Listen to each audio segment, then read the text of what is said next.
ഞാൻ സത്യസന്ധമായി പറയുകയാണ്. അപ്പം അങ്ങനെ സമൂഹത്തെ സ്നേഹിക്കുകയും സേവിക്കുകയും ചെയ്ത് ധാരാളം ജനങ്ങൾക്ക് എന്നെ ഇഷ്ടമുള്ളപ്പോൾ ഞാൻ പറഞ്ഞതും പറയുന്നതുമായ ചില വാക്കുകളെ വളച്ചൊടിച്ച് അത് സോഷ്യൽ മീഡിയയെ കൊണ്ടുവന്നിട്ട് എന്നെ മോശക്കാരനാക്കി ചിത്രീകരിക്കുന്ന രീതിയിൽ കാണിക്കുന്ന കാഴ്ചയാണ് എന്നെ ഏറ്റവും കൂടുതൽ വിഷമിപ്പിക്കുന്നത്. എൻ്റെ ഒരു ഗതികേടെന്ന് പറയാം. ഞാനിപ്പോൾ ഭയങ്കര ദൈവവിശ്വാസിയാണ്. എന്തൊക്കെ എന്നെ ആരൊക്കെ പറഞ്ഞാലും ഞാൻ മാക്സിമം സഹിക്കുന്ന ഒരാളാണ്.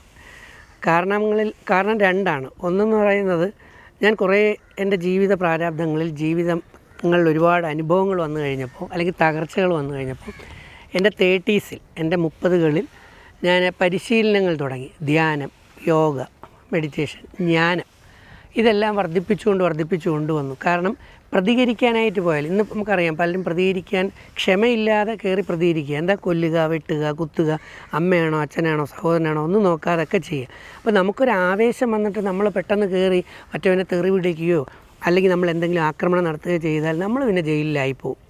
ഞാനൊക്കെ ജയിലിലായിപ്പോയി, അല്ലെങ്കിൽ ഞാനൊക്കെ അകത്തായിപ്പോയെന്ന് പറഞ്ഞാൽ ഒരുപാട് പാവപ്പെട്ട കുട്ടികൾക്ക്, വൃദ്ധസദനങ്ങൾക്ക്, ഒരുപാട് മനുഷ്യർക്ക് സഹായം നിലയ്ക്കും എന്ന് എനിക്ക് ഉറപ്പുണ്ട്. കാരണം അഭിമാനത്തോടെ തന്നെ പറയാം, കഴിഞ്ഞ 10, 15, 17 വർഷത്തിലധികമായിട്ട് 1 രൂപ നയാ പൈസ പോലും വാങ്ങാതെ വൃദ്ധസദനങ്ങളെയും അതുപോലെ പഠിക്കാൻ മിടുക്കരായ പാവപ്പെട്ട കുട്ടികളെയും രോഗികളായ ആൾക്കാരെയൊക്കെ സഹായിക്കാൻ ഞാൻ പിരിവ് പോലും ഇല്ലാതെ ഞാൻ ചെയ്തുകൊണ്ടിരിക്കുന്നു. നിങ്ങൾ ഒരു ദിവസം എൻ്റെ വീട്ടിലേക്ക് വരും, ഞാൻ എൻ്റെ രജിസ്റ്റർ എടുത്ത് നിങ്ങളുടെ മുമ്പ് കാണിച്ചു തരാം. ആ രജിസ്റ്റർ പറഞ്ഞാൽ ലക്ഷക്കണക്കിന് രൂപയാണ് അതിൽ കൊടുത്തിരിക്കുന്നത്. പക്ഷേ ഇതൊന്നും ഞാൻ വെളിയിൽ പറഞ്ഞിട്ടില്ല. ഈ മൊബൈൽ ഫോൺ ഇത് കഴിഞ്ഞതിന് ശേഷം തുറന്ന് ഞാൻ കാണിച്ചു തരാം. അതിനകത്ത് ഗൂഗിൾ പേ അല്ലെങ്കിൽ ഫോൺ പേ എടുത്തു കഴിഞ്ഞാൽ എനിക്ക് പോലും ബന്ധമില്ലാത്ത എത്രയോ പേർക്ക് അയച്ചത് നിങ്ങൾ കൂട്ടി നോക്കിയാൽ ലക്ഷങ്ങൾ കഴിയും. ഞാൻ സത്യസന്ധമായി പറയുകയാണ്. അപ്പം അങ്ങനെ സമൂഹത്തെ സ്നേഹിക്കുകയും സേവിക്കുകയും ചെയ്ത് ധാരാളം ജനങ്ങൾക്ക് എന്നെ ഇഷ്ടമുള്ളപ്പോൾ ഞാൻ പറഞ്ഞതും പറയുന്നതുമായ ചില വാക്കുകളെ വളച്ചൊടിച്ച് അത് സോഷ്യൽ മീഡിയയെ കൊണ്ടുവന്നിട്ട് എന്നെ മോശക്കാരനാക്കി ചിത്രീകരിക്കുന്ന രീതിയിൽ കാണിക്കുന്ന കാഴ്ചയാണ് എന്നെ ഏറ്റവും കൂടുതൽ വിഷമിപ്പിക്കുന്നത്. ഒരുപാട് അനുഭവങ്ങളുണ്ട്. അതിൽ ഏറ്റവും ലേറ്റസ്റ്റ് ഒരു പ്രമുഖ ചാനലിന് ഒരു ഇൻ്റർവ്യൂ കൊടുത്തു. ആ ഇൻ്റർവ്യൂ കൊടുത്തത് സൂപ്പർ ജിംനി എന്ന് പറയുന്ന ഞാൻ അഭിനയിച്ച ഒരു പുതിയ പടം റിലീസാവുകയാണ്. മീനാക്ഷി നായികയായ super Jimny, she was right എന്ന് പറയുന്ന സിനിമ. അതിനകത്ത് ലഹരി മാഫിയയ്ക്കെതിരെയും അതുപോലെ തന്നെ മലിനീകരണത്തിനെതിരെയും അതുപോലെ തന്നെ വീട്ടിലെ പ്രോബ്ലംസിനെതിരെ അങ്ങനെ ഒത്തിരി മെസ്സേജുകളോട് കൂടിയ നല്ലൊരു പടമാണ് സൂപ്പർ ജിംനി. അതിനകത്ത് ഞാൻ ത്രൂ ഔട്ടൊരു നല്ല വേഷമാണ് ചെയ്തേക്കുന്നത്. നല്ല വേഷമെന്ന് പറഞ്ഞാൽ അത് ഞാനായിട്ട് പറഞ്ഞിട്ട് അതിൻ്റെ സസ്പെൻസ് മാറ്റുന്നില്ല. പല ഫേസുകളിലൂടെ കണ്ടവരെല്ലാം എന്നെ വളരെയധികം അപ്രീഷിയേറ്റ് ചെയ്തു. നമ്മളാരും അമ്മയുടെ ഗർഭപാത്രത്തിൽ നിന്ന് നടനായിട്ടോ ആക്ടറായിട്ടോ വരുന്നതല്ലോ, പരിശീലനങ്ങളിലൂടെയാണ് കയറി വരുന്നത്. പരിശീലനം ഇപ്പോൾ ലാലേട്ടനൊക്കെ ഒരുപാട് ചെയ്ത് പ്രാക്ടീസ് പരിശീലനത്തിലൂടെയാണ് ലാലേട്ടനും മമ്മൂക്കയൊക്കെ ഇത്രയും എക്സ്പേർട്ടായി വന്നിരിക്കുന്നത്. അപ്പോൾ ആർക്കും അത് പറ്റും. പക്ഷേ എന്നെ സംബന്ധിച്ച് ഞാൻ ഇപ്പം നന്നായി ചെയ്ത ആ വർക്ക്, ആ സിനിമയുടെ പ്രൊമോഷൻ, ഞാൻ കുറച്ച് കൂടുതൽ ആത്മാർത്ഥതയുള്ളൊരു വ്യക്തിയാണ്. അപ്പോൾ എനിക്ക് അവസരം തന്ന പ്രൊഡ്യൂസറിനെ, ഡയറക്ടറിനെ, സിനിമാ പ്രവർത്തകരെ സഹായിക്കേണ്ട ഉത്തരവാദിത്വം ഉള്ളതുകൊണ്ടാണ് ഞാനൊരു ഇൻ്റർവ്യൂകളൊക്കെ റെഡിയാക്കിയത്. പലരും അവരുടെ കൂടെ ഇല്ലായിരുന്നു, എൻ്റെ കൂടെ ഞാൻ ഒറ്റയ്ക്കായിരുന്നു. അപ്പോൾ കൂടുതൽ കാര്യങ്ങൾ പറയേണ്ടി വന്നു. അവതാരകൻ, ആ പ്രമുഖ ചാനലിലെ അവതാരകൻ ഇങ്ങനെ ചോദിച്ചു പോയപ്പം അതിനകത്ത് വളരെ രസകരമെന്ന് വെച്ചാൽ 1.5 മണിക്കൂർ വരുന്ന ഒരു interview, first part, second part. ഈ ഫസ്റ്റ് പാർട്ട് എന്ന് പറയുന്നത് എന്നെ വെൽക്കം ചെയ്യുന്നതാണ്. വീഡിയോ കാണുമ്പോൾ തന്നെ അറിയാം എന്നെ വെൽക്കം ചെയ്യുന്നതാണ്. അതിലൂടെ പതുക്കെ കാര്യങ്ങൾ ചെയ്ത് കയറിപ്പോവാണ്. അത് കഴിഞ്ഞ് സെക്കൻഡ് പാർട്ട് എന്ന് പറയുമ്പോൾ ക്ലൈമാക്സ് സ്റ്റേജിലേക്ക്, ലാസ്റ്റിലേക്ക് എൻഡ് ചെയ്യുക. അപ്പോൾ ഇങ്ങനെ കയറിപ്പോകുന്ന സമയത്ത് ഇത് കഴിഞ്ഞ് നല്ല ഹാപ്പി ആയിട്ട് ഞങ്ങളത് എൻഡ് ചെയ്തു. അത് കഴിഞ്ഞ് അത് എയർ ചെയ്ത് കഴിഞ്ഞപ്പോൾ അവരെന്ത് ചെയ്തു എന്ന് പറഞ്ഞാൽ സെക്കൻഡ് പാർട്ട് എടുത്ത് ആദ്യം ഇട്ടു. സെക്കൻഡ് പാർട്ടിനെ ആദ്യം ഇട്ട് കഴിഞ്ഞിട്ട് അതിൽ പാർട്ട് 1 എന്ന് കൊടുത്തു. എന്നാൽ താഴെ ആ തമ്പനയിലെ താഴെ ഒറിജിനലിൽ പാർട്ട് 1 എന്ന് കിടപ്പുണ്ട്. സെക്കൻഡ് പാർട്ടിനെ എടുത്ത് ആദ്യം ഇട്ടു. പാർട്ട് 1 എന്ന് മുകളിൽ ഒരു റെഡ് ലെറ്ററിൽ എഴുതി കാണിച്ചുകൊണ്ട് ഫസ്റ്റ് പാർട്ടിനെ എടുത്ത് സെക്കൻഡ് ഡേയിൽ സെക്കൻഡ് പാർട്ട് എന്ന് പറഞ്ഞിട്ടു. അപ്പം അത് തെറ്റിദ്ധരിക്കപ്പെട്ടു. ആദ്യം വന്നതിൽ എങ്ങനെയാണ് ഏറ്റവും ലാസ്റ്റിൽ കിടക്കുന്ന ക്ലൈമാക്സ് സ്റ്റേജിലെ കാര്യങ്ങളാണ്. അതിനകത്ത് പറഞ്ഞു പോകുന്നതിന് മുമ്പ് തന്നെ ഈ ലഹരിക്കെതിരെയും അല്ലെങ്കിൽ മറ്റ് ലൈംഗികത സമൂഹത്തിൽ വളരെയധികം കൂടി വരുന്നു. അത് ഏറ്റവും പ്രധാനപ്പെട്ടൊരു സംഭവമാണ്. കുട്ടികൾക്കിടയിൽ പോലും റീൽസ് ഉൾപ്പെടെയുള്ള, നമ്മൾ നോക്കിക്കഴിഞ്ഞാൽ ഇൻസ്റ്റഗ്രാം നിരോധിക്കണമെന്ന് ഞാൻ പറയില്ല, പക്ഷേ ഞാൻ ശക്തമായി പറയുന്നു, ഇൻസ്റ്റഗ്രാം റീൽസുകൾ നിരോധിക്കുക തന്നെ വേണം. ഇല്ലെങ്കിൽ നമ്മുടെ പാവം കുട്ടികൾ വഴിതെറ്റി പോകുന്നുള്ളതിന് യാതൊരു സംശയമില്ല. കാരണം പലരുടെയും കൈകളിലെ മൊബൈൽ ഫോണാണ്. അച്ഛനും അമ്മയും ജോലിക്ക് പോകും. ഈ കുട്ടികൾ സ്കൂളിൽ പോയാലും പോയില്ലെങ്കിലും മൊബൈൽ ഫോണിലെ റീൽസിലേക്ക് കയറി കഴിയുമ്പോൾ അതിനകത്ത് കുറേ സ്ത്രീകൾ മെമ്പിള്ളേരും വന്നിരുന്ന് തുള്ളിച്ചാടിയും ചാടിത്തുള്ളിയൊക്കെ കളിച്ചും പലതും കാണിച്ചും പല കോപ്രായങ്ങൾ. അതുപോലെ തന്നെ മദ്യപാനത്തിൻ്റെത് റീൽസിൽ കാണിക്കുന്നത് വിരുദ്ധമായിട്ടുള്ള ആഹാരം ഉൾപ്പെടെയാണ് കാണിക്കുന്നത്. ആ ഓരോ മദ്യം എടുക്കുക, അതിനകത്തോട്ട് ആൽക്കഹോളാണ് മദ്യം എന്ന് പറയുന്നത്, അതിനകത്തേക്ക് ഓറഞ്ച് പിഴിഞ്ഞ് അല്ലെങ്കിൽ ആസിഡായിട്ടുള്ള സാധനങ്ങളൊക്കെ അപ്പം തന്നെ ആൽക്കഹോളും ആസിഡും കൂടെ മിക്സ് ചെയ്ത് ആൾഡിഹൈഡ്. ഇതൊന്നും ഈ പാവം കുട്ടികൾക്കറിയില്ല. തെറ്റിദ്ധരിപ്പിച്ചുകൊണ്ട് രസകരമായ പ്രലോഭനങ്ങൾ കാണിച്ചുകൊണ്ട് എങ്ങനെയും പണം ഉണ്ടാക്കണമെന്ന ഒരൊറ്റ ആഗ്രഹം മാത്രം കാഴ്ചവെച്ചുകൊണ്ട് കുറച്ച് മീഡിയക്കാർ, നിങ്ങളൊന്നും അല്ല, നല്ല മീഡിയക്കാർ ധാർമ്മികമായി പ്രവർത്തിക്കുന്ന ഒരുപാട് പേര് നമ്മുടെ സോഷ്യൽ മീഡിയയിലുണ്ട്. പക്ഷേ എങ്ങനെയും പണം ഉണ്ടാക്കണമെന്ന് പറഞ്ഞ് കുട്ടികളെയും വ്യക്തികളെയും തെറ്റിദ്ധരിപ്പിച്ചു. അതുപോലെ തന്നെ ചില ചർച്ചക്കാർ വന്നിരുന്നുകൊണ്ട് പറയും കുട്ടികളെ ഇഷ്ടം പോലെ ലൈംഗികത വിട്ടോളൂ, അല്ലെങ്കിൽ മാസ്റ്റർബേഷന് വിട്ടോളൂ, അല്ലെങ്കിൽ അവർ കുടിച്ചോട്ടെ, അവർ കളിച്ചോട്ടെ, അവരെ അഴിച്ചു വിട്ടോളൂ. ഇങ്ങനെ പോകുമ്പോൾ വിശുദ്ധ ഖുർആൻ പറഞ്ഞ കണക്ക് ജനങ്ങളിൽ ധാരാളം പേരും തോന്നിയവാസികളായി മാറുന്നു. നിയന്ത്രണമില്ലെങ്കിൽ ആർക്കും അപകടം പറ്റും. BMW കാറിലാണ്, ഏത് കാറിലാണെങ്കിലും എഴുതി വെച്ചിട്ടുണ്ട് സ്പീഡെന്ന് പറയുന്നത് 200 കിലോമീറ്റർ 250 കിലോമീറ്റർ ഉണ്ട്. ആ ലെവലിൽ നമ്മുടെ റോഡിൽ വിടാൻ പറ്റുമോ? 80-100 കിലോമീറ്റർ അതിനപ്പുറത്തോട്ട് പോകാൻ വെച്ചേക്കുന്ന ബോർഡിനപ്പുറത്തേക്കാണ് പോകണമെങ്കിൽ ഫൈൻ അടിച്ച് തരും. എന്തിനാണ് ഈ ഫൈൻ അടിച്ച് തരുന്നത്? സ്വന്തം ജീവിതം രക്ഷിക്കാനും ജീവൻ രക്ഷിക്കാനും നാട്ടുകാരുടെ ജീവൻ രക്ഷിക്കാനും വേണ്ടിയാണ്. അപ്പോൾ നമ്മുടെ ശരീരത്തിനൊരു നിയന്ത്രണം വേണം. അപ്പോൾ കുട്ടികൾ നിയന്ത്രണം പാലിച്ചേ പറ്റൂ, എന്നാലേ അവർക്ക് വിജയിക്കാൻ പറ്റൂ. ഇല്ലെങ്കിൽ 5 പഠിക്കുന്ന കുട്ടി, 6 പഠിക്കുന്ന കുട്ടി ഹൈസ്കൂളിൽ എത്തുമ്പോഴത്തേക്ക് ബേസ് ഇല്ലാതെ പോവും. ഹൈസ്കൂളിൽ ബേസ് ഇല്ലാതെ +2 പോവും. എന്നിട്ട് പഠിക്കാത്ത കുട്ടി എന്ന് പറഞ്ഞ് ആ കുട്ടികളെ കുറ്റപ്പെടുത്തിയിട്ട് കാര്യമില്ല. ഇപ്പം തന്നെ ഒരു കുട്ടിയെ നമ്മൾ പ്രിൻസിപ്പലിനോട് കയർത്തു എന്ന് പറഞ്ഞ് കുറേ പേര് അതിന് കുറ്റം പറഞ്ഞു. പക്ഷേ ആ കുട്ടികളെ നമ്മൾ കുറ്റം പറയുന്നതിന് മുമ്പ് ആ കുട്ടിയുടെ ജീവിത സാഹചര്യം, ആ കുട്ടികളുടെ വീട്ടിലെ അവസ്ഥ, ഇതെല്ലാം നമ്മൾ പോയി ഒന്ന് മനസ്സിലാക്കുകയാണെങ്കിൽ കൃത്യമായിട്ട് നമുക്ക് മനസ്സിലാകും ആ കുട്ടി ഇങ്ങനെ ആവാൻ കാരണം എന്തായാലും. ഒരു അമ്മയുടെ വയറ്റിൽ നിന്ന് ഒരു മോശമായ കുട്ടി വരുന്നില്ല. എല്ലാ കുട്ടികളും നല്ല, പ്രത്യേകിച്ച് ഇന്നത്തെ കാലത്തെ പുതുതലമുറയിലെ കുട്ടികൾ എന്ന് പറഞ്ഞാൽ വളരെ ബ്രില്യൻ്റ് ആയിട്ടുള്ള കുട്ടികളാണ്. അവർ കാര്യങ്ങൾ പെട്ടെന്ന് മനസ്സിലാവും. ആ മനസ്സിലാകുന്ന കാര്യങ്ങൾ അവർക്ക് ജീവിതത്തിലേക്ക് നല്ലത് പറഞ്ഞു കൊടുക്കാൻ ഉള്ള ആൾക്കാരുടെ എണ്ണം ഇപ്പോൾ കുറയുന്നു. അതാണ് കലിയുഗത്തിൻ്റെ പ്രഭാവം. അപ്പം ഞാൻ പരിശീലനങ്ങളിലൂടെ എന്നെ നിയന്ത്രിക്കാൻ ശീലിച്ചതും, രണ്ടാമത് എനിക്കിപ്പോൾ കണ്ടകശനിയാണ്. കണ്ടകശനി എന്ന് പറയുമ്പോഴത്തേക്ക് ഇപ്പോൾ മാർച്ച് തീരും. പക്ഷേ അതിനു മുമ്പ് തന്നെ ഞാൻ വിശ്വാസിയായതുകൊണ്ട് ഞാൻ മനസ്സിലാക്കി നല്ലതിന് വേണ്ടി പറയുന്ന പോലും തെറ്റിദ്ധരിപ്പിച്ച് കള്ളമാക്കി അല്ലെങ്കിൽ മോശമാക്കി മാറ്റും എന്ന്. അപ്പോൾ ഈ പ്രമുഖ ചാനലിൽ ഇൻ്റർവ്യൂ കൊടുത്ത പരിശീലനങ്ങൾ ഇതിനൊക്കെ പറഞ്ഞ് കയറി വരുമ്പോൾ പ്രമുഖ ചാനലുകാരൻ എന്നോട് ചോദിക്കുന്നു, ചേട്ടനൊരു കല്യാണം കഴിച്ചു, ചേട്ടൻ്റെ ജീനുകളൊക്കെ ഇപ്പോൾ ഏറ്റവും നല്ലതാണല്ലോ, നല്ല നിലയിലുള്ള ജീനുകളൊക്കെ ഡെവലപ്പ് ചെയ്തിട്ടിരിക്കുമ്പോൾ ചേട്ടനൊരു കല്യാണം കഴിച്ചു കഴിഞ്ഞാൽ നല്ല ഉയർന്ന ഗുണമുള്ള അല്ലെങ്കിൽ ഗുണനിലവാരം കൂടിയ മക്കളൊക്കെ ജനിക്കുമല്ലോ എന്ന് പറയുമ്പോൾ ഞാൻ പറയുകയാണ്, ഞാൻ ഒരു പ്രാവശ്യം ശ്രമിച്ചതാണ്. എൻ്റെ വളരെ ചെറുപ്പത്തിൽ ഞാനത് ശ്രമിച്ചു. ഇപ്പം ഞാനൊരു ഞാൻ മിഡിൽ ഏജ്ഡാണ്, അല്ലെങ്കിൽ ഞാനൊരു ചെറുപ്പക്കാരനാണ്. അപ്പോൾ അത് എൻ്റെ തലമുടി നരച്ചു പോയതാണോ പ്രോബ്ലം? എൻ്റെ താടിയും മുടിയും നരച്ചതാണോ പ്രോബ്ലം? ഇന്ന് പല കുട്ടികൾക്കും താടിയും മുടിയും നരച്ചിട്ടുണ്ട്, അപ്പോൾ അവർക്കൊന്നും ഇനി ജീവിതമില്ലേ? തമിഴിൽ നിന്നൊക്കെ നോക്കി അജിത്ത് തലമുടി നരച്ചതല്ലേ? അപ്പോൾ ഞാൻ മലയാളിയായി പോയതാണോ ഈ പ്രോബ്ലം? ഞാൻ 50s നിൽക്കുന്ന ആളാണ്, അല്ല ഞാൻ 60s. ലാലേട്ടനൊക്കെ 60s നിൽക്കുന്നത്, മമ്മൂക്കയൊക്കെ 70s നിൽക്കുന്നത്. ഞാൻ വളരെയധികം ബഹുമാനിക്കുന്ന അമിതാഭ് ബച്ചൻ സാറൊക്കെ 80s റേഞ്ചിലും അതിലുമാണ് നിൽക്കുന്നത്. അപ്പോൾ ഞാൻ അവിടെയൊക്കെ എത്താൻ ഇനിയും 10, 20, 30 വർഷമുണ്ട്.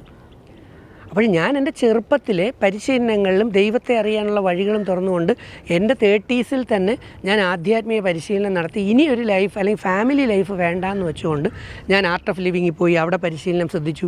അപ്പോൾ അത് കഴിഞ്ഞതിന് ശേഷം ഞാൻ പല വഴികളിലും നോക്കി. എന്നിട്ടാണ് ഞാൻ പ്രജാപിത ബ്രഹ്മകുമാരീസ് ഈശ്വരി വിശ്വവിദ്യാലയത്തിൽ ധ്യാനവും യോഗയൊക്കെ പഠിക്കാൻ തുടങ്ങി. ഏതെങ്കിലുമൊക്കെ നമ്മൾ കൂടെ വേണം. ഞാൻ കോളേജിൽ പഠിപ്പിക്കുമ്പോഴേ ഞാൻ പരിശീലനം നടത്തിക്കൊണ്ടിരിക്കുന്ന ആളാണ്. 26 വർഷം ഞാൻ കോളേജിൽ പഠിച്ചതാണ്. അപ്പോൾ എന്താണ് പരിശീലനം? നിയന്ത്രിക്കാൻ. മഹാഭാരതം പറയുന്നു 2 കാര്യങ്ങൾ നിയന്ത്രിക്കാൻ പറ്റുന്ന ഒരു കുട്ടിക്ക് ലോകം കീഴടക്കാൻ പറ്റും. ഒന്ന് ഭോജനാസക്തി. എന്തൊക്കെയാണ് ഫാസ്റ്റ് ഫുഡിൽ ഇന്ന് കണ്ടുവരുന്നത്? അത് കഴിച്ച് ഫാസ്റ്റ് ഫുഡ് കഴിച്ച് കുട്ടികൾ പലരും രോഗിയായി മാറിക്കഴിഞ്ഞു. നിങ്ങൾക്ക് തന്നെ അറിയാം സത്യങ്ങൾ. അത് കുട്ടികളെ ബോധവൽക്കരിക്കണ്ടേ? കളർ ചേർത്ത് കഴിച്ചതും അല്ലാതുള്ള കഴിക്കലും നമ്മുടെ പ്രകൃതിക്ക് ചേരാത്തതായിട്ടുള്ള ഭക്ഷണങ്ങളും പണം ഉണ്ടാക്കാൻ വേണ്ടി മാത്രമായിട്ട് ഇത് കഴിച്ച് പല കുട്ടികളും ആസക്തി ഉണ്ട് ഫുഡിന്, ഭക്ഷണം. രണ്ടാമതെന്ന് പറയുന്നത് ഏതാ? ലൈംഗിക ആസക്തി. കൊച്ചു കുട്ടികളെ സഹിതം. ഇപ്പം ഞാൻ നിൽക്കുന്ന ആലുവ മണപ്പുറത്തെ മഹാദേവ ക്ഷേത്ര സന്നിധിയിലാണ് നിൽക്കുന്നത്. മഹാദേവൻ്റെ അവിടുത്തെ വിഗ്രഹത്തിൽ, ശിവലിംഗത്തിൽ ഏകദേശം 21 ദിവസം ഇട്ട് പൂജിച്ച രുദ്രാക്ഷമാണ് എൻ്റെ കഴുത്തിൽ കിടക്കുന്നത്.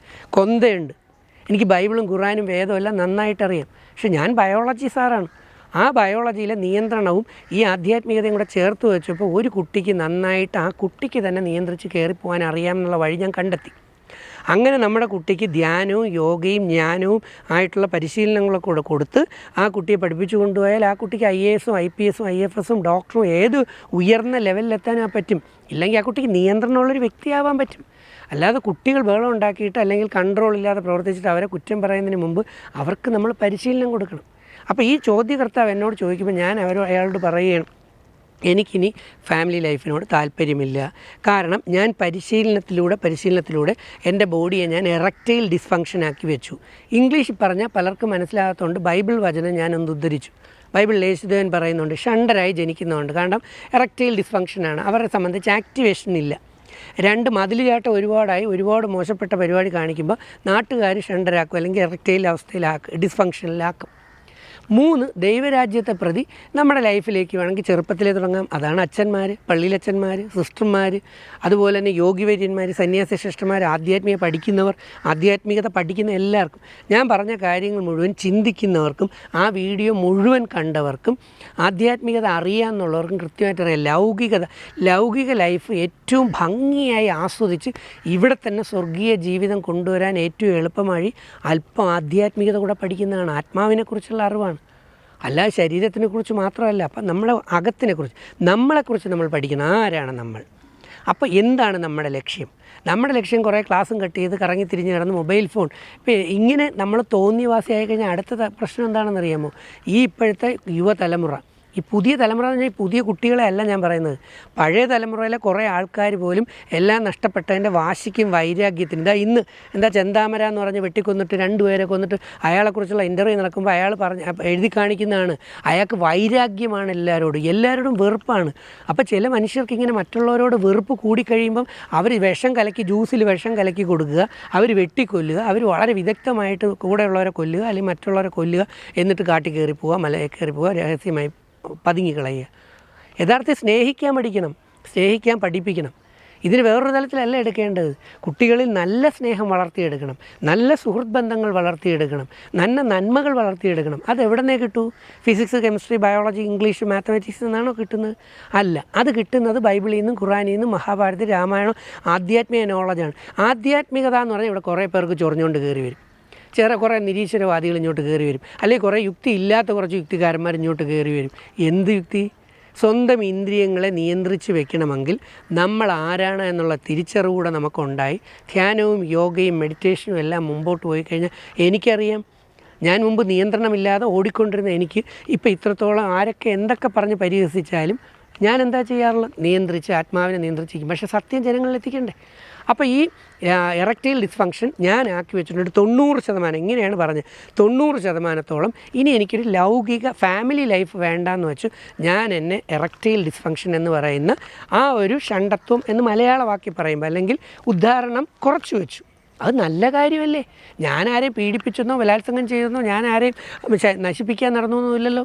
ഞാൻ മറ്റുള്ളവർക്ക് നന്മ മാത്രമേ ചെയ്യുന്നുള്ളൂ. പണം കൊടുത്ത് ലാവിഷായിട്ട് സഹായിക്കുന്നു. എന്നാൽ കഴിവുള്ള രീതിയിലുള്ള റെക്കമെൻഡേഷനും സഹായങ്ങളും കൊടുക്കുന്നുണ്ട്. സൗജന്യമായി ഞാൻ പഠിപ്പിക്കുന്നുണ്ട്. പലയിടത്തും 2000-ഓളം കൗൺസിലിംഗ് ഷോ നടത്തി. ഈവൻ പലരും കൗൺസിലിംഗ് ഷോ 4 മണിക്കൂർ 5 മണിക്കൂർ 25,000 1 ലക്ഷം രൂപ വെച്ച് വാങ്ങിക്കുമ്പോൾ ഞാൻ 10 നയ പൈസ ചോദിച്ച് വാങ്ങിച്ചിട്ടില്ല. ചിലപ്പോൾ വണ്ടിക്കൂലിക്ക് വെള്ളം തരും, പെട്രോൾ അടിക്കാൻ വല്ലതും തരും, കഴിക്കാൻ വല്ലതും തരും, ചില്ലറ തരും. ഞാൻ 10,000 രൂപ വെച്ച് വാങ്ങിച്ചിട്ടുണ്ടെങ്കിൽ പോലും 2000 ഷോയ്ക്ക് എനിക്ക് കോടികളാണ്. അപ്പം ഞാനൊരു പ്രവാചക ചര്യ പോലെ ഒരു ജീവിതം നയിച്ച് കൊണ്ടുപോകുന്ന ആളാണ്. എന്നെ സ്നേഹിക്കുന്ന ഒരുപാട് ജനങ്ങളുണ്ട്. അപ്പോൾ ഇവിടെ കഴിഞ്ഞ ദിവസം ഈ ഒരു ചാനൽ ചർച്ചയിൽ ഞാൻ ആ ചാനൽ അവതാരകനോട് പറയാണ്, എൻ്റെ നിയന്ത്രണം, ഞങ്ങൾ കമ്പനിയാണ്, ആ ഒരു ഫ്രണ്ട്ഷിപ്പാണ് ആ അവതാരകനോട്. എല്ലാ യൂട്യൂബ് എല്ലാ മീഡിയക്കാരുമായിട്ട് ഞാൻ നല്ല കമ്പനിയാണ്. അപ്പോൾ ഇൻഡിവിജ്വലി ഈ അവതാരകന് ഞാൻ കൊടുക്കുമ്പോൾ ഞാൻ പറയാണ്, എൻ്റെ നിയന്ത്രണം അറിയണമെങ്കിൽ നമുക്ക് 2 പേർ കൂടെ ഒരു പടം കാണാം, അല്ലെങ്കിൽ അശ്ലീലങ്ങൾ ഒരുപാടുള്ള സിനിമ നമുക്ക് 2 പേർ കൂടെ ന്യൂഡായിട്ടിരുന്ന് കാണാം. എൻ്റെ ഒരു രോമം പോലും അനങ്ങൂല ഞാൻ വിചാരിക്കാതെ.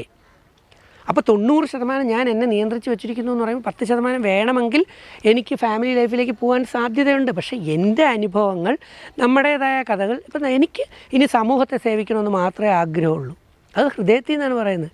പക്ഷെ കുറച്ച് പേർക്ക് എന്നെ ഇഷ്ടപ്പെടുന്നില്ല. ഞാൻ എന്ത് തെറ്റ് ചെയ്തിട്ടാണ്? ഞാൻ ആരെയും ചതിച്ചിട്ടില്ല, ആരെയും പറ്റിച്ചിട്ടില്ല, എങ്ങും ആരെയും ദ്രോഹിക്കാൻ പോയിട്ടില്ല. എനിക്കിങ്ങോട്ട് തരാൻ മാത്രമേ ഉള്ളൂ. കടം വാങ്ങിച്ചത് തന്നെ ലക്ഷങ്ങളുണ്ട്, അത് തന്നെ തരാൻ ആവശ്യം പോലെയുണ്ട്. നിങ്ങൾ അന്വേഷിച്ച് നോക്കിക്കോളൂ. എൻ്റെ വീട്ടിലിരിക്കുന്ന ആരെങ്കിലും വന്ന് ചോദിച്ചാൽ കൊടുക്കുന്നത് വേണ്ട. ആറ്റിങ്ങലത്തെ ബാങ്ക്, കാനറ ബാങ്കിൽ പോയി ചോദിക്കൂ. എൻ്റെ സ്വന്തമായി എനിക്കൊരു ഫൗണ്ടേഷനുണ്ട്, ഡോക്ടർ എയ്ത്ത് ഫൗണ്ടേഷൻ. എത്ര ചെക്ക് ബുക്കാണ് ഞാൻ ആ ബാങ്കിൽ നിന്ന് വാങ്ങിച്ചതെന്ന്. പലർക്കും ചെക്കാണ് കൊടുക്കുന്നത് വീട്ടിൽ വന്നവർ, പൈസ ഉണ്ടായിരുന്ന സമയത്ത്. ഇപ്പോൾ വരുമാനമില്ല. എന്നെ ആകെ സഹായിക്കുന്നത് പത്മശ്രീ ഡോക്ടർ M.A. യൂസഫ് അലി എന്ന് പറയുന്ന ആ വലിയ മനുഷ്യൻ. അദ്ദേഹമാണ് കഴിഞ്ഞ 8 വർഷം കൊണ്ട് എന്നെ നല്ല രീതിയിൽ എന്നെ ഹൃദയത്തോട് ചേർത്ത് വെച്ച് സഹായിക്കുന്നത്. അങ്ങനെയുള്ള വലിയ വലിയ മനുഷ്യർ ഇങ്ങനെയുള്ള വേണ്ടാത്ത വാക്ക് കേൾക്കുമ്പോൾ വിശ്വസിക്കില്ല. പക്ഷേ എന്നാലും എനിക്കൊരു അമ്മ ഉണ്ടായിരുന്നെങ്കിലോ, എനിക്ക് ഭാര്യയും മക്കളും ഉണ്ടായിരുന്നെങ്കിലോ, എൻ്റെ സഹോദരങ്ങൾ വീട്ടിൽ ഉണ്ടായിരുന്നെങ്കിലോ, അവർ ഈ വൃത്തികെട്ട വാക്കുകൾ ഈ വീഡിയോയിൽ നിന്ന് അടർത്തി എടുത്തിട്ട് വേറെ ചില മീഡിയകൾ ഫേസ്ബുക്കുകളിലിട്ട് എന്നെ അലക്കുകയാണ് ചെയ്യുന്നത്. ഇങ്ങനെ പലരെയും അലക്കുന്നുണ്ട്.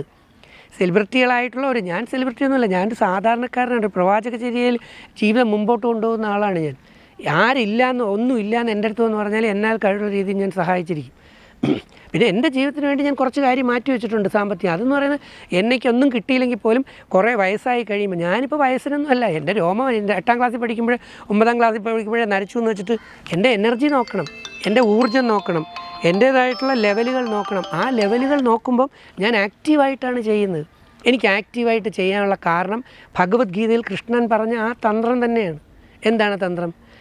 ഭഗവത്ഗീതയിൽ കൃഷ്ണൻ പറഞ്ഞിരിക്കുന്ന തന്ത്രം ഇതാണ്: രേതസ് എന്ന് പറയുന്ന സെമൻ വെറുതെ നഷ്ടപ്പെടുത്തി കളയരുത്. വീണ്ടും സയൻസിലേക്ക് വരികയാണ്. ഒരു ആൺകുട്ടി അല്ലെങ്കിൽ ഒരു പുരുഷൻ സെക്സിലേക്ക് ഏർപ്പെട്ട് കഴിയുമ്പോഴത്തേക്ക് അയാളുടെ ബോഡിയിൽ നിന്ന് ഇജാക്കുലേഷനിലൂടെ കോടാനുകോടി സെമൻ ഒരു പ്രാവശ്യം പോകുമ്പോൾ തന്നെ പിന്നെ അയാൾ ക്ഷീണിക്കുകയാണ്, അല്ലാതെ വീണ്ടും കുതിരയെപ്പോലെ എനർജറ്റിക് ആവുമല്ല. അപ്പോൾ ഒരു കൈയില്ലാത്ത ചിലർ പോലും ചില പെൺകുട്ടികളെ പീഡിപ്പിച്ചില്ലേ, അവർക്ക് ആ ലിബിഡോ എന്ന് പറയുന്ന എനർജി എവിടെ നിന്നാണ് വരുന്നത്? സെക്സ് എനർജിയാണ്. ഈ എനർജിയെ ധ്യാനവും ജ്ഞാനവും യോഗയും പരിശീലനങ്ങളോട് നിയന്ത്രിക്കാൻ പറ്റൂ. ഇത് അറിവുള്ളവർക്കും ചിന്തയുള്ളവർക്കും അറിയാം. അപ്പോൾ കൈയില്ലാത്തവർ പോലും ചില പാവ പെൺകൊച്ചുങ്ങളെ പീഡിപ്പിക്കുമ്പോൾ അതിൻ്റെ പവർ അത്രയും കൂടുതലാണ്. കൃഷ്ണൻ ഗീതയിൽ പറഞ്ഞ പോലെ സ്വന്തം ശരീരത്തിൽ നിന്ന് 5ാം ക്ലാസ് 6ാം ക്ലാസ് 7ാം ക്ലാസ്സിൽ പഠിക്കുന്ന 10 വയസ്സിൽ താഴെയുള്ള കുട്ടികൾ പോലും തൻ്റെ ശരീരത്തിൽ നിന്ന് ഈ റീൽസുകൾ ഉൾപ്പെടെയുള്ള കണ്ടുകൊണ്ട്, അശ്ലീല വീഡിയോകൾ കണ്ടുകൊണ്ട് അവരുടെ ശരീരത്തിൽ നിന്ന് അടുത്ത തലമുറ മക്കളാകേണ്ട ഈ സെമൻ എന്ന് പറയുന്നത് ഡെയിലി പലവട്ടം നഷ്ടപ്പെടുത്തി പോയി കഴിഞ്ഞാൽ കുറച്ച് കഴിഞ്ഞ് അങ്ങോട്ട് ചെല്ലുമ്പം ഉണ്ടാകുന്ന അവസ്ഥ എന്താണ്? 10-15 വർഷം കഴിയുമ്പം നമുക്ക് പണ്ട് ഇതറിയില്ലായിരുന്നു. ഇന്ന് ഡോക്ടർമാർ പറയുന്നു കൗണ്ട് ഇല്ല, ആക്ടിവിറ്റി ഇല്ല, മോട്ടിലിറ്റി ഇല്ല, ഗുണനിലവാരമുള്ള ബീജമില്ലാത്ത തലത്തിൽ സംഭവം ഇല്ലാതായി മാറും. നമുക്ക് പലർക്കും അറിയാം, നമ്മളൊക്കെ ജനിച്ചപ്പോൾ അല്ലെങ്കിൽ നമ്മുടെ മുൻ തലമുറകൾ പലരും ജനിച്ചപ്പോൾ അതിന് ശേഷമുള്ള പലരും ജനിച്ചപ്പോൾ അമ്മയും അച്ഛനും പറഞ്ഞു കുഞ്ഞിന് 4 കിലോ ഉണ്ട്, 3.5 കിലോ ഉണ്ട്, 3 കിലോ ഉണ്ട് എന്ന് പറഞ്ഞു. ഇന്ന് നിങ്ങൾ അന്ന് അന്വേഷിച്ച് നോക്കിയേ, ഇപ്പോൾ കഴിഞ്ഞ 5 വർഷം കൊണ്ടൊക്കെ ജനിച്ചുകൊണ്ടിരിക്കുന്ന പല കുട്ടികളുടെയും ഭാരം, വെയിറ്റ് ഒന്ന് നോക്കിയേ. പലയിടത്തും, എല്ലായിടത്തും അല്ല, പലയിടത്തും നിങ്ങൾക്ക് കാണാൻ പറ്റും 1 കിലോ, 1.5 കിലോ, 1.25 കിലോ. അപ്പോൾ അത്രയും ആ കുഞ്ഞിന് ഭാരം അല്ലെങ്കിൽ കുറഞ്ഞെങ്കിൽ അതിന് കാരണം കുഞ്ഞാണോ? അപ്പോൾ നമ്മൾ ചിന്തിക്കണം. അപ്പോൾ നമ്മൾ കഴിക്കുന്ന ഫാസ്റ്റ് ഫുഡുകളിൽ ഉപയോഗിക്കുന്ന ലഹരി പദാർത്ഥങ്ങൾ, നമ്മൾ ധരിക്കുന്ന ടൈറ്റ് അണ്ടർ ഗാർമെൻറ്റ്സ്, ടൈറ്റ് ഡ്രസ്സുകൾ, നമ്മുടെ മൊബൈൽ ഫോൺ കണ്ടിട്ടുണ്ടോ? പലരും മൊബൈൽ ഫോൺ ഇവിടെ 2 പോക്കറ്റിൽ കുത്തിക്കയറ്റിക്കൊണ്ട് നടക്കുന്നത്. ഇവിടെ ഓവറി എന്ന് പറയുന്ന പെൺകുട്ടിയുടെ 2 സൈഡിലായിട്ടിരിക്കുന്നു, ഇവിടെ പോക്കറ്റിൽ ടെസ്റ്റക്കിൾ ഇരിക്കുന്നു. എത്രയോ ഡോക്ടർമാർ പറയുന്നു മൊബൈൽ റേഡിയേഷനാണ്. ഈ റേഡിയേഷൻ ഫ്രീക്വൻസി എന്ന് പറയുന്നത് ഈ സ്പേമിനെയും ഓവത്തിനെയും ജനിതകപരമായി ഡാമേജ് ഉണ്ടാക്കുമെന്ന്. ഇത് ആര് കേൾക്കുന്നു? നമുക്ക് സമൂഹത്തിനോട് കമ്മിറ്റ്മെൻ്റ് ഇല്ലേ? പുതിയ തലമുറയോട് നമുക്കൊരു കമ്മിറ്റ്മെൻ്റ് ഇല്ലേ? അവരെ രക്ഷിക്കേണ്ടേ? അവർ ഡാമേജ് ഇല്ലാതെ വളരണം. എൻ്റെ ലക്ഷ്യം അത്ര മാത്രമേ ഉള്ളൂ. പുതിയ തലമുറയിൽ ധാരാളം കുട്ടികൾ, എന്നുവെച്ചാൽ 10ാം ക്ലാസ്സിൽ താഴെ, +2 താഴെയുള്ള ഒരുപാട് കുട്ടികൾ എന്നെ സ്നേഹിക്കുന്നുണ്ട്. എൻ്റെ വീട്ടിൻ്റെ പുറവശത്തുള്ള ആറ്റിങ്ങിൽ ഒരു സ്കൂളിൽ ആ ടെമ്പോയിൽ കുട്ടികളെ കൊണ്ടുപോയി 4ലും 5ലും വിളിക്കുന്ന കുട്ടികളൊക്കെ ബസ്സിലൂടെ ടാറ്റ കാണിക്കും. രജിത് കുമാർ എന്ന് പറഞ്ഞ് ടാറ്റ കാണിക്കും, വളരെ സന്തോഷം തോന്നും. അപ്പോൾ നമുക്കൊരു ഉത്തരവാദിത്വ ബോധമുണ്ട്. അല്ലാതെ ചാനലുകളും അവിടെ വന്നിട്ട് പിള്ളേർ തോന്നിയ പോലെ ഇട്ട് ഞാൻ കുട്ടികളെ നശിപ്പിക്കുകയല്ല വേണ്ടത്. അപ്പോൾ കുട്ടിക്ക് നിയന്ത്രണങ്ങൾ വീട്ടിൽ പരിശീലിപ്പിക്കണം. അതില്ലെങ്കിൽ എന്ത് പറ്റും? അതുപോലെ ജനിതക ഡാമേജ് വന്നാലോ? ഇപ്പോൾ ജനിക്കുന്ന പല കുട്ടികളിലും ജനിതക വൈകല്യങ്ങൾ എന്ന് പറയുന്നു. എന്തുകൊണ്ട് സംഭവിക്കുന്നു? അത് കുട്ടിയാണോ പ്രോബ്ലം? അപ്പോൾ കുട്ടിക്ക് നല്ലത് കഴിക്കാൻ കൊടുക്കണം, കുട്ടിക്ക് നല്ലത് കുടിക്കാൻ കൊടുക്കണം, നല്ല ചിന്തകൾ കൊടുക്കണം, നല്ല കൂട്ടുകെട്ടുകൾ കൊടുക്കണം, നല്ല രീതിയിലുള്ള സാഹചര്യങ്ങൾ ഒരുക്കി കൊടുക്കണം. അങ്ങനെ ആ കുട്ടികൾക്ക്, ആൺകുട്ടിയാവട്ടെ പെൺകുട്ടിയാവട്ടെ, അവർക്ക് സ്വയം നിയന്ത്രിക്കാൻ കഴിയുന്ന സാഹചര്യം ഒരുക്കി അവരങ്ങനെ പഠിച്ച് കയറിയിട്ട് കോളേജുകളിൽ പോട്ടെ. അവരുടെ പുറകെ പോണ്ട. സ്കൂളിലും ഹൈസ്കൂളിലും +2നും കോളേജിലും ഒന്നും നമുക്ക് നമ്മുടെ പിള്ളേരുടെ പുറകെ പോകാൻ പറ്റത്തില്ല. പക്ഷേ അവർക്ക് കൊടുക്കേണ്ടതെല്ലാം കൊടുത്തിട്ടാണ് പാരൻസ് അവരെ വിടുന്നതെങ്കിൽ അവരുടെ ജീവിതം നശിക്കില്ല. അപ്പോൾ അങ്ങനെ നല്ലതുകൾ മാത്രം പറയുന്ന, ഞാൻ ഒരിക്കലും അധർമ്മം ചെയ്യില്ല. അതാ ഈ മാപ്സ്റ്റിക് മീഡിയയിലൂടെ തന്നെ ഞാൻ പറയുന്നു, ഞാൻ ഒരിക്കലും അധർമ്മം ചെയ്യില്ല, ഒരിക്കലും ചതിക്കില്ല, ഒരിക്കലും വഞ്ചിക്കില്ല, ഒരിക്കലും ദ്രോഹിക്കില്ല, ആരുടെയും പണം വാങ്ങിച്ചിട്ട് തിരിച്ചു കൊടുക്കാതിരിക്കില്ല, ഞാൻ ആർക്കും ഒരു ദോഷം ഉണ്ടാകുന്നത് ചെയ്യില്ല, നല്ലത് മാത്രം ചെയ്യുന്നൊരു വ്യക്തിയാണ്. അതിലെനിക്ക് അഭിമാനമുണ്ട്. അപ്പോൾ എന്നെയൊക്കെ ഇങ്ങനെ മോശപ്പെട്ടത് പറഞ്ഞ് മോശക്കാരാക്കുമ്പോൾ ആരും വിശ്വസിക്കത്തില്ല. എന്നാലും എന്നെ സ്നേഹിക്കുന്നവർ പലരും എന്നെ ഫോൺ വിളിച്ച് പറഞ്ഞു, അയ്യോ രജിത്തേട്ടാ, രജി സാറേ ഇങ്ങനെ കേട്ടല്ലോ, അങ്ങനെ വല്ലതും ഉണ്ടോ? അതെന്ന് പറയുന്നത് എന്തായിരുന്നു? ആ ടോക്കിൻ്റെ 1.5 മണിക്കൂർ നീളുന്ന സംസാരത്തിൻ്റെ ഏറ്റവും അവസാനം ചാനൽ അവതാരകനോട് ഞാൻ പറയുന്നൊരു ബെറ്റാണ്, നമുക്ക് രണ്ടുപേർക്കും മത്സരിച്ച് നോക്കാം, എൻ്റെ ഒരു രോമം പോലും അനങ്ങാത്ത രീതിയിൽ. അപ്പോൾ അത് ഏതൊരു പുരുഷനും പറ്റും. പുരുഷനാണ് ഏറ്റവും കൂടുതൽ നിയന്ത്രിക്കേണ്ടത്. പെൺകുട്ടിയെ സംബന്ധിച്ച് അവർക്ക് നിയന്ത്രിക്കാൻ അറിയാം. അവർക്ക് ഡബിൾ എക്സ് ക്രോമസോം ഉള്ളത് കൊണ്ട് തന്നെ അവർക്ക് നിയന്ത്രണ കഴിവും സഹനശക്തിയും വളരെ കൂടുതലാണ്. പക്ഷേ ആൺകുട്ടികൾക്ക്, പുരുഷന്മാർക്കാണ് നിയന്ത്രണം കുറവ്. ആ പുരുഷന്മാർക്ക് നിയന്ത്രണം കുറച്ച് കൂട്ടാൻ വേണ്ടിയാണ് ജ്ഞാനവും ധ്യാനവും യോഗയും മെഡിറ്റേഷനും എല്ലാം വെച്ചേക്കുന്നത്. പെൺകുട്ടികളും അത് പഠിക്കുന്നത് വളരെ നല്ലതാണ്. എപ്പോഴും അടക്കവും ഒതുക്കവും എന്ന് പറയുന്നത് നമ്മുടെ ശാരീരിക അച്ചടക്കം. പട്ടാളത്തിൽ പോയാൽ എന്താ വേണ്ടത്? അച്ചടക്കമല്ലേ. പോലീസിൽ പോയാൽ എന്താണ്? അച്ചടക്കമല്ലേ വേണ്ടത്. അപ്പോൾ ഇതെല്ലാം വേണം. പക്ഷേ നമ്മളെന്ത് ചെയ്യുക? കുറച്ച് പേര് സോഷ്യൽ മീഡിയ കയറിയിരുന്ന് ആരെങ്കിലും നല്ലത് വല്ലതും പറഞ്ഞാൽ അതിനെ വലിച്ചു കീറി നശിപ്പിച്ച് മോശപ്പെട്ട പ്രവർത്തനങ്ങളും സംസാരങ്ങളും കാഴ്ചവെച്ച് അവരിങ്ങനെ എന്താ പറയുക, ഇസഡ് ജനറേഷൻ, ഇനിയൊരു തലമുറ ഇല്ലാത്ത രീതിയിൽ അടുത്ത തലമുറയെ നശിപ്പിച്ച് സൃഷ്ടിക്കുന്ന രീതിയിൽ ചിന്തകളെ മോശമാക്കി, പ്രവൃത്തികളെ മോശമാക്കി ഇങ്ങനെ പോകുന്നു. ഞാനൊരു കലാകാരനാണ്, 56 സർട്ടിഫിക്കറ്റുള്ള നല്ല നടനാണ്. കോളേജിൽ പഠിച്ചപ്പോൾ എനിക്ക് അവാർഡ് കിട്ടിയിട്ടുണ്ട്, സർട്ടിഫിക്കറ്റ് കിട്ടിയിട്ടുണ്ട്. പക്ഷെ പിന്നെ എൻ്റെ ജീവിത സാഹചര്യങ്ങളിൽ എനിക്ക് മുഖ്യധാരയിൽ എത്താൻ പറ്റാത്തതുകൊണ്ട് സിനിമയുടെ പുറകെ 10 വർഷം പണ്ട് നടന്നില്ല. ഇപ്പോഴാണ് എൻ്റെ സമയം വന്നത്. എന്നെ സഹായിക്കുന്ന ഒരുപാട് വ്യക്തികളുണ്ടാവും, അവസരമുണ്ടാവും, എൻ്റെ പുതിയ പടങ്ങൾ വരുന്നു. പക്ഷേ ഞാൻ പടങ്ങൾ ചെയ്യുന്നതും ഞാൻ പറഞ്ഞില്ലേ, എനിക്ക് കിട്ടുന്നത് മാക്സിമവും സമൂഹത്തിലെ പാവപ്പെട്ടവരെ സഹായിക്കാൻ വേണ്ടിയാണ്. മാക്സിമവും എൻ്റെ ജീവിത സാഹചര്യത്തിന് വേണ്ടിയുള്ളത് മാറ്റിയിട്ട് മാക്സിമം. അങ്ങനെയുള്ള നിങ്ങൾ എനിക്ക് അവാർഡും അംഗീകാരമൊന്നും തന്നില്ലെങ്കിലും ഞാൻ ഒരു മലയാളി ആയിപ്പോയതുകൊണ്ടാണോ ഇത്രയും പീഡിപ്പിക്കുന്നതെന്ന് പോലും എനിക്ക് തോന്നിയിട്ടുണ്ട്. അലക്കുന്നതിനൊന്നും ഒരു ദാക്ഷിണ്യമില്ല. അതാ ബിഗ് ബോസ് ഷോ കഴിഞ്ഞിട്ട് ഞാൻ വന്നിട്ട് എത്രയോ 100 കണക്കിന് ചാനലുകൾക്കാണ് ഞാൻ ഫ്രീ ഇൻ്റർവ്യൂ കൊടുത്തത്. ഇന്ന് വരെ നിങ്ങൾ ഉൾപ്പെടെ ഒരിടത്തുനിന്ന് ഞാൻ 1 രൂപ നയ പൈസ വാങ്ങിച്ചിട്ടില്ല. ഞാൻ കേട്ടിട്ടുണ്ട് പലരും ഒരുപാട് പൈസ വാങ്ങുന്നു, ഞാൻ ചെയ്തിട്ടില്ല. അങ്ങനെ ഫ്രീ ഞാൻ കൊടുത്ത ചാനലുകൾ പോലും ഈ പറയുന്ന എന്നെ അപഹസിക്കുന്ന കളിയാക്കുന്നതിലിട്ടപ്പം നിങ്ങൾക്ക് വേദനയുള്ളൊരു കാര്യം കേൾക്കണോ? ഞാൻ കാലടി ശ്രീശങ്കര കോളേജിലാണ് പഠിപ്പിക്കുന്നത്. അവിടെ അധ്യാപകരുടെ വാട്സപ്പ് കൂട്ടായ്മയുണ്ട്, ഒഫീഷ്യലും ഉണ്ട്, അൺഒഫീഷ്യലും ഉണ്ട്. ആ ഒഫീഷ്യലിൽ നിന്ന് ഞാനൊക്കെ VRS എടുത്ത് ഇറങ്ങിയപ്പോൾ അതിൽ നിന്ന് മാറി. അൺഒഫീഷ്യൽ എന്ന് പറഞ്ഞാൽ നമ്മുടെ പേഴ്സണൽ കാര്യങ്ങൾ ഉൾപ്പെടെ കല്യാണം, കലാപരിപാടി, ഓട്ടം അല്ലെങ്കിൽ ടൂർ ഇതൊക്കെ ഇടുന്നതാണ്. അതിൽ ഈ വന്ന വീഡിയോ തമ്പനെയിൽ കൊണ്ട് മാത്രം, ആ വീഡിയോ പോലും തുറന്നു നോക്കാതെ ഞാൻ അങ്ങനെ എല്ലായിടത്തിലും ഷെയർ ചെയ്യും. ആദ്യം നിന്ന് ആ ഗ്രൂപ്പിൽ നിന്ന് എന്നെ ഡിലീറ്റ് ചെയ്തു. അതിനകത്ത് അഡ്മിൻ, സാറിൻ്റെ പേരൊന്നും ഞാൻ പറയുന്നില്ല, ആ എൻ്റെ കോളേജിലെ വാട്സപ്പ് ഗ്രൂപ്പിൽ നിന്ന് നിങ്ങൾക്ക് വേണേൽ അന്വേഷിച്ച് നോക്കാം. ആ ഗ്രൂപ്പിൽ നിന്ന് ഈ തമ്പനയിൽ അശ്ലീല മോശപ്പെട്ടൊരു വാക്കെന്ന് കണ്ടുകൊണ്ട് എന്നെ അതിൽ നിന്ന് അവർ ഡിലീറ്റ് ചെയ്തു. എനിക്ക് നല്ല വേദനയുണ്ടായി. ഇന്ന് ആലോചിച്ച് നോക്കി, എന്ത് തെറ്റ് ഞാൻ ചെയ്തിട്ടാണ്? നാളെ കാലം തെളിയിക്കും. ഇപ്പം വിവേകാനന്ദ സ്വാമിക്ക് ചിക്കാഗോയിൽ പ്രസംഗിക്കാൻ പോയോ ചീമുട്ടയിൽ എറി കിട്ടി, പക്ഷെ കാലം തെളിയിച്ചില്ലേ? പ്രവാചകന്മാരെയൊക്കെ നമ്മൾ പീഡിപ്പിച്ചിട്ടുള്ള, ഞാൻ ആ ഗണത്തിലൊന്നും വരില്ല. ഞാൻ ഒരു പാവം മനുഷ്യനാണ്. ഒന്നും ഇല്ലായ്മയിൽ നിന്ന് വട്ടപൂജ്യത്തിൽ നിന്ന് ഹാർഡ് വർക്ക് ചെയ്ത് ആരെയും ദ്രോഹിക്കാതെ ആരെയും ശല്യപ്പെടുത്താതെ ഞാൻ വളർന്ന് കയറി വന്നിട്ട് എൻ്റെ അമ്മയ്ക്ക് വേണ്ടി സമൂഹത്തിന് വേണ്ടി എന്തെങ്കിലും ചെയ്യണമെന്ന് ആഗ്രഹിച്ചുകൊണ്ട് മുമ്പോട്ട് പോകുന്ന ഒരാളാണ്. അത്രയേ ഉള്ളൂ. ജീവകാരുണ്യ പ്രവർത്തനങ്ങൾ വളരെ വിപുലമായി ചെയ്യണം. അതിനെൻ്റെ പണമില്ല, എനിക്ക് ജീവിക്കാനുള്ള കുറച്ചുണ്ട്. അതെടുത്ത് ഞാൻ ചെയ്താൽ പിന്നെ ഞാനെന്ത് ചെയ്യും? ഞാൻ പിന്നെ വീഡിയോ ഇടാൻ നടക്കണ്ടേ? പക്ഷേ എനിക്ക് കിട്ടിയ എക്സ്ട്രാ മണികളിലും കിട്ടുന്നതിലും നല്ലൊരു വീതം മാക്സിമം സഹായിച്ചുകൊണ്ടിരിക്കുന്നത്. അതൊന്നും വീഡിയോ ഇടാറില്ല, അതൊന്നും ഇൻ്റർവ്യൂ എടുക്കാറില്ല.